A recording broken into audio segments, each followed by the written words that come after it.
Welcome to our little video on the writing process, or how not to stare at a blank screen, which is what happens if you don't have a writing process. Okay, first of all, we have the 4 stages of the writing process. Pre-writing, you haven't written a thing, that's pre-writing, right? Drafting, when you're actually writing. Revision, and editing. Yes, so there's 2 pieces of that. Revision and editing, they're 2 different things, and we'll tell you all about that. Okay? Next, enter the writer. There is a writer and an editor. So when you are writing, there is no editor in your head. No. You don't want some little voice on your shoulder yelling at you that you're not good enough, or your idea is stupid, or maybe you should write more, or maybe you should write less. No, the writer writes. We'll talk about the editor later. Okay, so the first stage, pre-writing. There's different ways to pre-write. You can talk to your friends. You can read a lot. You can do little Google searches to bring things up.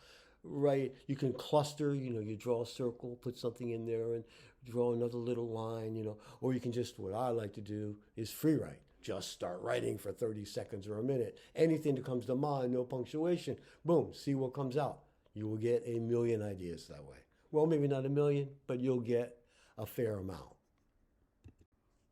Next, drafting. Before you draft a thing, consider your purpose. Are you writing about something to inform, or are you writing something to argue a point? So those are the 2 possibilities in academic writing. Okay, you could be arguing a point, a persuasive paper, or an informative paper. So know what you're doing before you do it.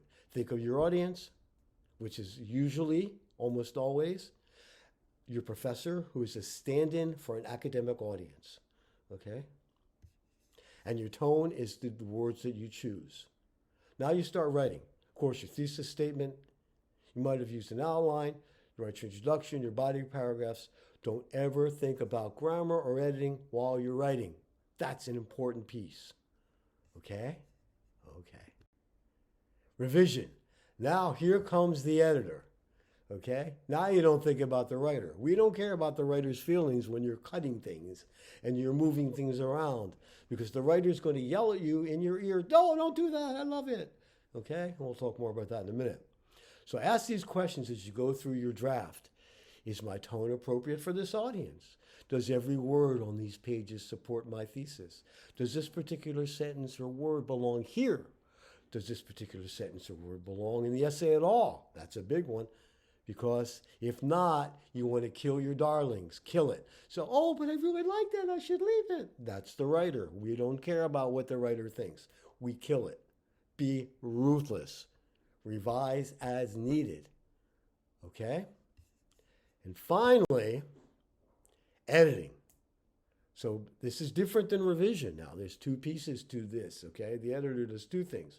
He or she revises and he or she edits. So you print it out. Read it aloud from the bottom to the top.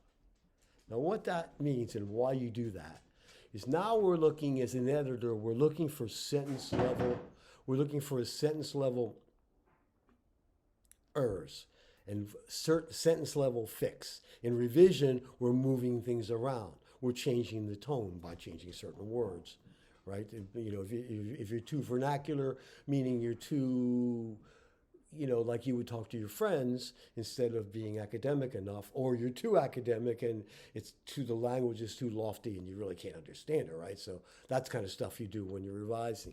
When you're editing, you print it out. It's easier to work from paper. When you look at the screen, you tend to read what you think you want is right rather than what's really there. Print it out. When you read from the bottom up, 1 sentence at a time, so you read the last sentence, and if you have a wrong pronoun tense or wrong verb tense, you're going to hear it. You're listening for these sentence errors. If you can read it out loud, that's even best. But sometimes you're in a room full of people, that won't work. You can still mouth it quietly, silently even, and your inner ear will pick it up. You will hear it. Okay? Look for the sentence errors, review the grammar, fix the grammar, and again, be ruthless. Okay? So, that's what you have to do. You've got to think about it. That's your brainstorming. You've got to draft it. And then you've got to revise it by moving things around. And then you fix all the grammar finally working from a hard copy. Okay? And that should do it. I hope your writing process is as good as it can be.